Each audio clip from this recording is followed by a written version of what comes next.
Do you ever just wonder why spirit created life the way that it did? We're born into a family. We're surrounded by that family for about the first 15 to 18 years of our life at least. And we're sponges. We learn everything in those first years of our lives. And why this particular family? Why these people? Why these dynamics in this particular household? Why this place? Why this time? Not in the future, not in the past. Could it all be for our highest and best good? Is that possible? Well, as Jim said, we're beginning our sizzling summer series at the movies. And our theme this month is It's All Relative. And we're going to be exploring relationships, many different types that most of us experience. We'll be seeing families, ourselves, different types of romantic relationships, and business, all loosely based on our movies. So that's what we're looking forward to this month. Today's message is upgrading the family script. And you can see our movie is like Father with Kelsey Grammer and Kristen Bell. So family can be our greatest joy. It can also be our deepest pain. But what if we can rewrite that script that plays within us? Is it possible? Would we even want to? Many years ago, I heard a metaphysical parable. You may have heard it. It goes like this. Before we were born, we were God stuff. We were immersed in the divine stuff. We were consciousness, but we were not form. We were in total unity in that God presence. We didn't know separation. We didn't know lack. We didn't know contrast of any sort. We just were, and everything was wonderful. We only knew unconditional love. Then we got the opportunity to experience this physical realm. It comes with choices, contrast, feelings, emotions, separation, struggle, lack. It also comes with love and joy and harmony and relationships and fear. It, the contrast was so extreme. It sounded absolutely delicious and exciting. And we knew it would only last a moment. So we said, yes, I'll go. Before we left, we made agreements with some of our traveling companions to mutually support each other and to create these contrast experiences of feelings, emotion, pain, suffering, struggle, love, joy, harmony, and great relationships, so that we could make sure we had the maximum human experience in this short time we had.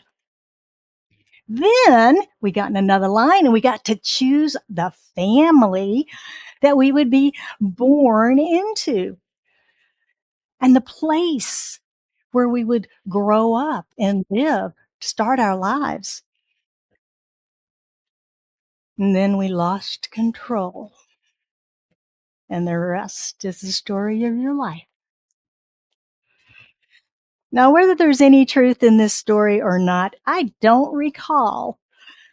But I do sometimes wonder. I do sometimes wonder. It's easy to look back over our childhood and have both good and bad memories, isn't it? Most of us have a mixture of both. If we had what seemed to be a dysfunctional family, there may be more bad memories than good.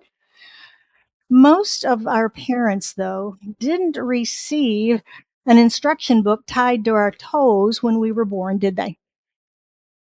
Now, I'm not a parent, but I'm just speaking from what I've observed. Babies don't come in with tags that say, "Here's what to do with me for the next 20 years."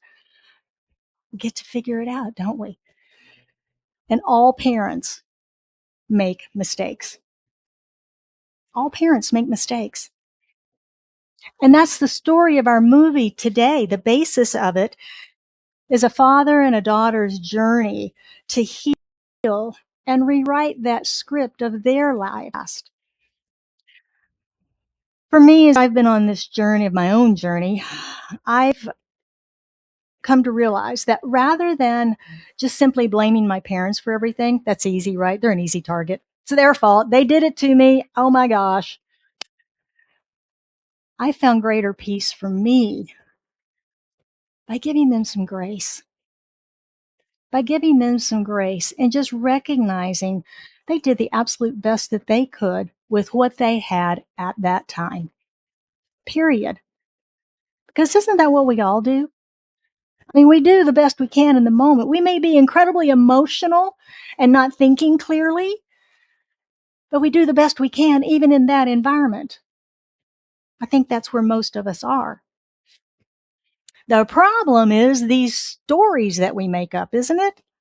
The stories that we make up about the life that we've had that may or may not be true, about our past, our present, even our future. We make up stories about the future, don't we, that scare us sometimes. But we are constantly story generators because we're seeking why, we're seeking reason. I have worked with folks in business who I have watched a pattern emerge. They hire someone and they're very happy with them. They're a very valued employee. And then the employee does something not quite right, makes a little mistake, and they begin to pick and pick and talk about them. And then it starts to bubble up. And the next thing you know, everything this person is doing is wrong to the point that they just have to be terminated. They just have to be terminated. It's that bad.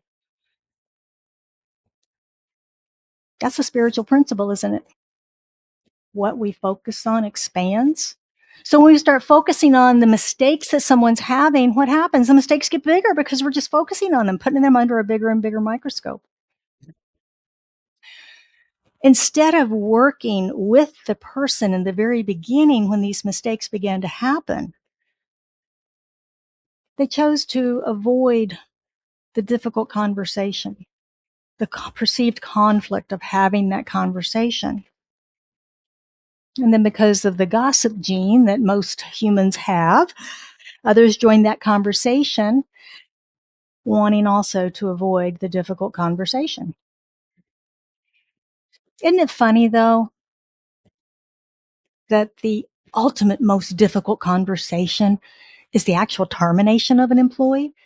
If you've ever done that, that's not fun. That's a tough thing to do. Much harder than working with someone and finding out what's going on. You're terminating someone's career, perhaps influencing their career going forward, their benefits, their salary. You're impacting their family. That's a tough, tough thing to do, isn't it? What if instead of that, focusing on the negative and making it expand, we became curious? We became curious. Isn't it interesting that she made mistakes this week? Isn't it interesting that her sales have gone down? Let's talk to her about it and see what's going on. Is something happening in your life that's causing this change in your performance? Has something happened in our business that we're not even aware of that's causing this to happen? Is something going on personally with you? Yeah, my child is sick. My mother's got cancer and I have to care for her on my evenings and weekends. We don't know these things unless we ask, do we? Curiosity. The fight or flight response is what drives our need to run and sever relationships rather than to be curious about what's changed, what's become different. You know, for over 400 years, poets and um, playwrights have been telling us that curiosity killed the cat. So after 400 years of hearing that, we may be convinced curiosity kills the cat, and I don't want any part of that, right? But what if that's not true? What if that is not true? The truth is that curiosity is a spiritual practice. Did you know that? It's a spiritual practice because it helps us to surrender our egos and become vulnerable to that which is greater than we are, to be willing to discover a deeper connection with spirit, with ourselves, with each other. It leads to spiritual insight. I think curiosity is what's missing in the world today. Have you been at a dinner party or luncheon or something and there's a conversation and somebody throws out a fact or statistic or an opinion and somebody else doesn't like it, and what do? Grab that phone and Google it, right? You're wrong. We're not curious anymore. We don't ask. Interesting perspective. Tell me more. How do you know that? How did you discover it? What source are you quoting? No, you're wrong because somebody somewhere on the internet said so. Now, has anybody else discovered that the internet is not 1000% correct? What? Exactly. Exactly.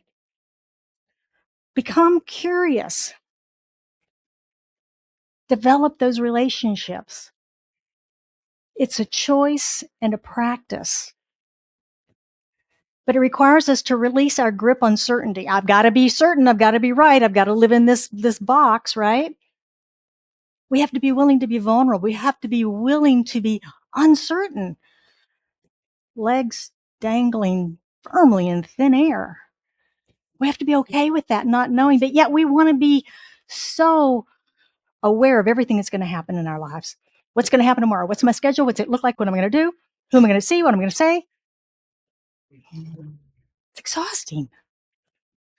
Relax. Get curious. Consider your family script, whether it's positive, whether it's dysfunctional, or whether it's somewhere in the middle. I want to take a few minutes with you this morning and do a little practice. You willing? So what we're going to do is separate our lives into 10-year blocks. Okay? So you might want to close your eyes for this because you're going to use your imagination. You don't want to get distracted by anything in the room. And just get comfortable, maybe take a breath. And now imagine yourself, see yourself from birth to about 10 years old. 10 years old. What memories do you have of these years? This was before third or fourth grade, probably. Go back through those grades. Maybe your holidays. Maybe summer vacations. This is not a pity party. It's an observation. You're just looking. Don't allow your mind to get hooked and follow any memory. Just keep moving forward along the timeline of your life.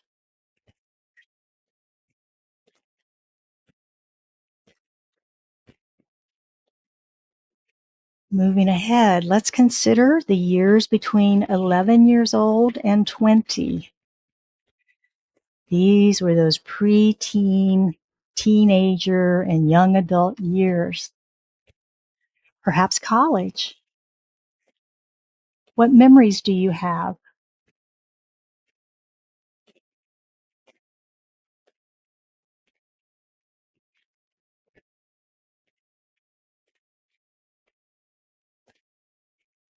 And now moving ahead, 21 to 30.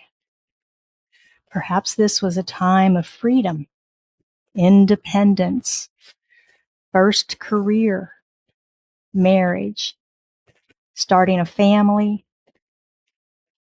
What are your memories from 21 to 30?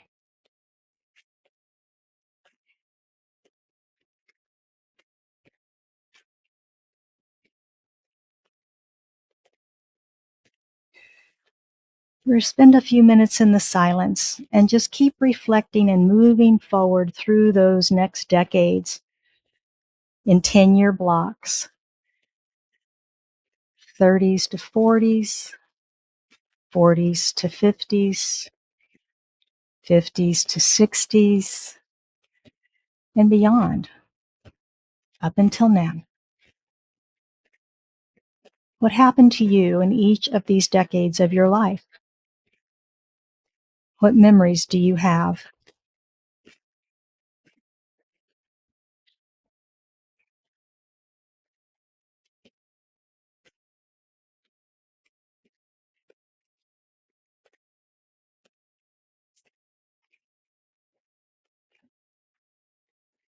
I first heard about this place, this little lump of clay, on a message board in space, about 1 billion stars away. The ad read floating garden orb, circling the sun. Help us build a heaven here. We need one more volunteer. So I said that I would come.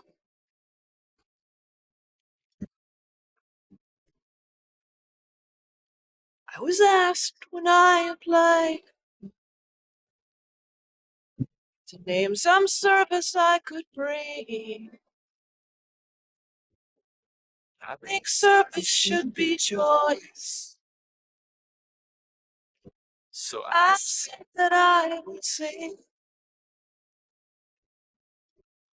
I guess I got the job. And I don't mean to complain, but it's not like they described in that little classified that I read before I came.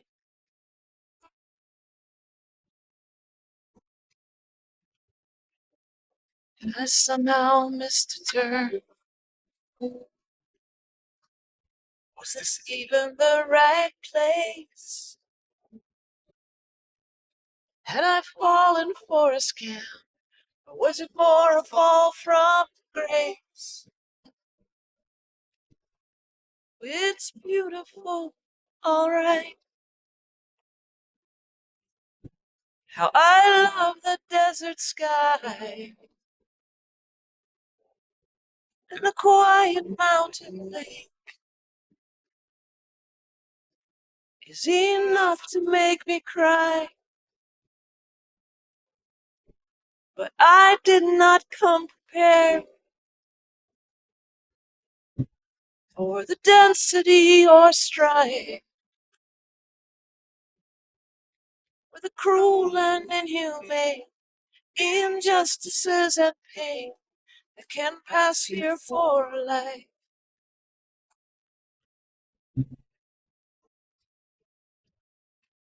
So from very early on, I grew restless here because of this longing to go home, though I could not say where home was. And in answer to my prayer, more truthfully my scream. My beloved self appeared, come to wake me from this dream. With the diamond voice declared, home is not some distant star, some heavenly reward, but your days are marching toward with the truth of who you are.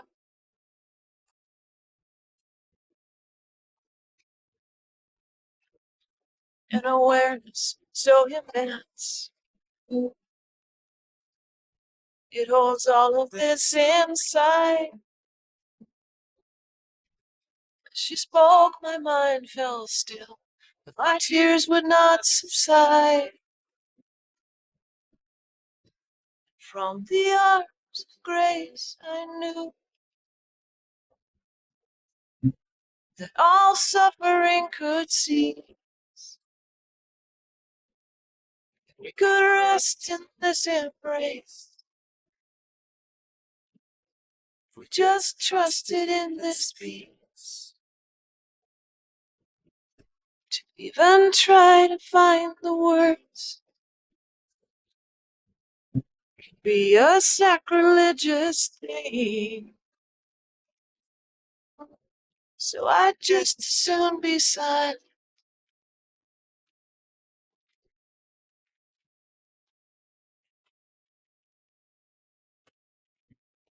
But I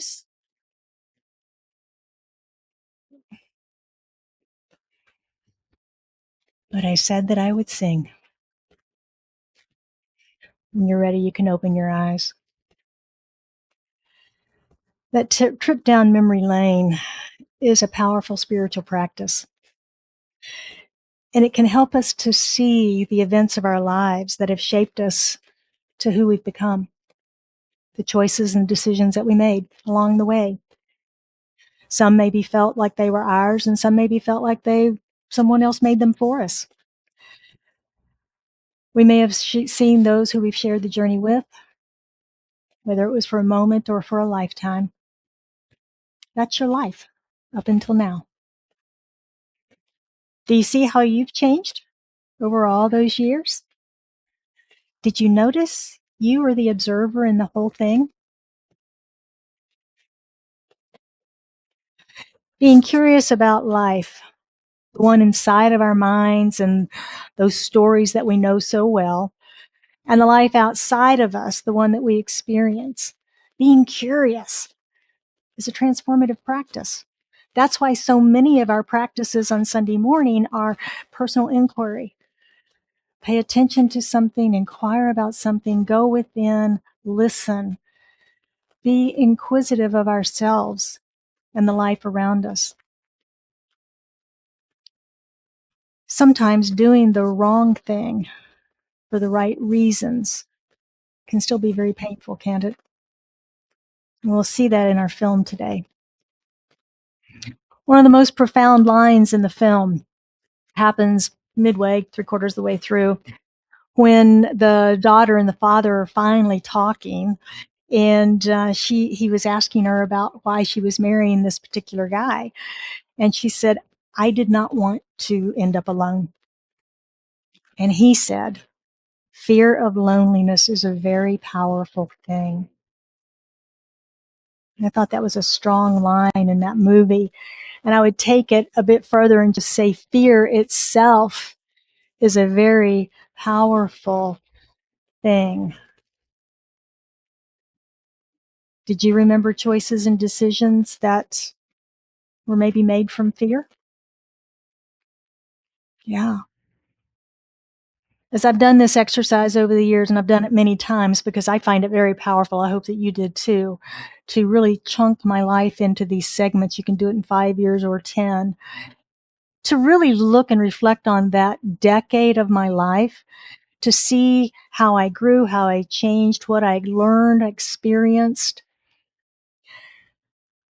But what I've discovered when I come across those fear-based decisions that I can recognize today that I didn't recognize in the moment is that when I come across those, the healing work is forgiveness. The healing work is forgiveness of myself and for the circumstance or the individual that I thought was causing the fear. Their fault, right? The blame. Forgiveness there. But the fear was in me. It was my unhealthy response to some action, activity, event, someone. Forgiving myself and learning from those times has helped me to build a stronger foundation for my life. And it can help you too, to build that foundation where we're no longer designing our life by default. We're designing our life by planning it. It helps me to be curious rather than afraid. And that gives me courage and strength to reconcile my past and to move forward into a brighter future. Because when we drag that past around, it really is like dragging a big old suitcase. It's a lot of baggage to drag the past around. So building the strength and the courage to reconcile that so that we can let it go, be free of those heavy memories and hold the lighter, more powerful, more loving memories. Because it helps us when we can remember that the only relationship we can ever change, past, present, or future, is me. If you experienced any painful memories on your journey this morning, I invite you to try forgiveness and use it as a catalyst for healing. Release the blame and any distractions you may be using to forget. And know that we're all doing the very best we can in the moment. And if you need support this morning on any of those memories or those stories that came up for you, please see me or see Daniel after service. And we will be here for you to have a conversation or a prayer, whatever you might need this morning, okay?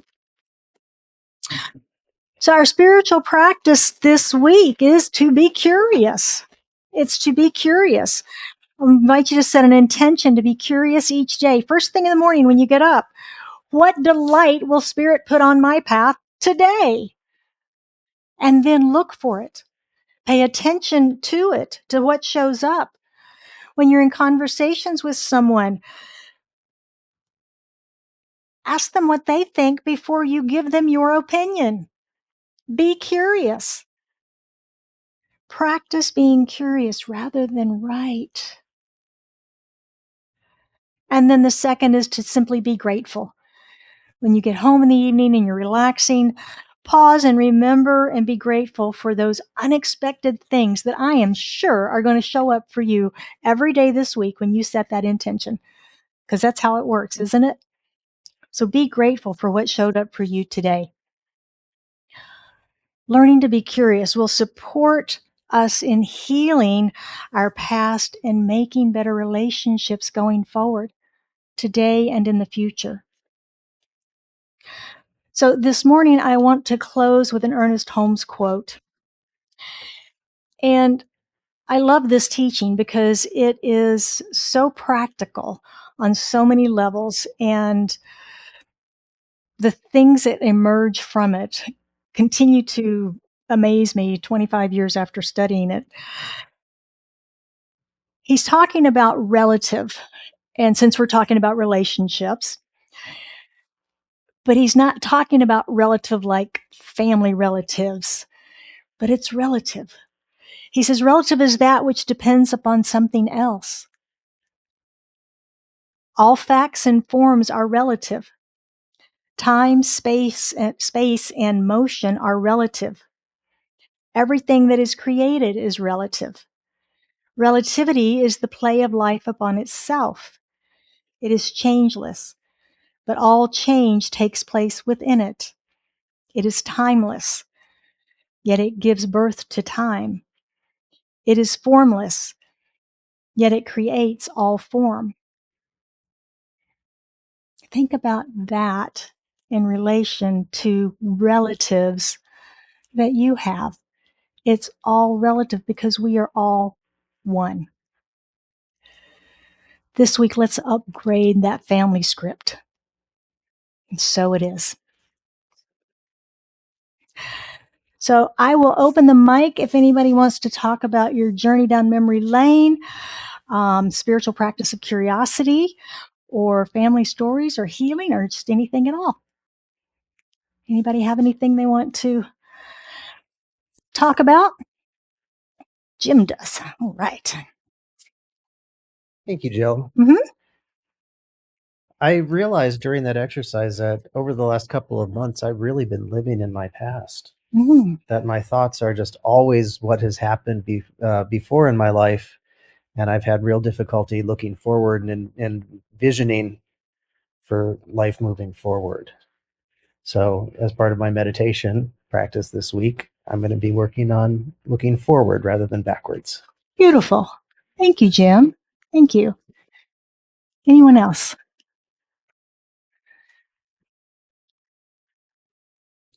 All right.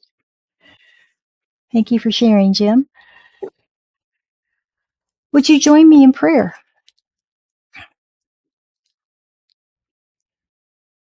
As we go within in recognition of the one, the infinite life, the power, the presence, that which we call spirit, source, universal energy, essence, presence, God, Allah.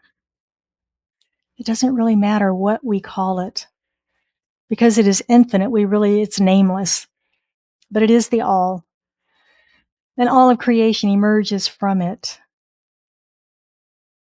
And it is in, through, and as all that is created. And all of it is here now, present in this room, in, through, and as each one of us as expressions of it, whole, perfect, and complete, just as we are, having this divine, delicious human experience. We are united in oneness and in wholeness. There's no separation between those of us sitting in the room, those listening online, those who listen later. There's no separation of time or space. We are one. And so in this unity, I speak my word for and about each and every one of us, knowing that we have come here this morning by divine appointment to share in this message of becoming curious, of healing family issues, of becoming one, of being one, of living as one. I know that we honor the family tree from which we come, which has made us who and what we are today. And whatever healing work we have chosen to do on our own around that, continue to do perhaps, or if it is just such joy and gratitude for the family in which we lived and live and enjoy and spend time with.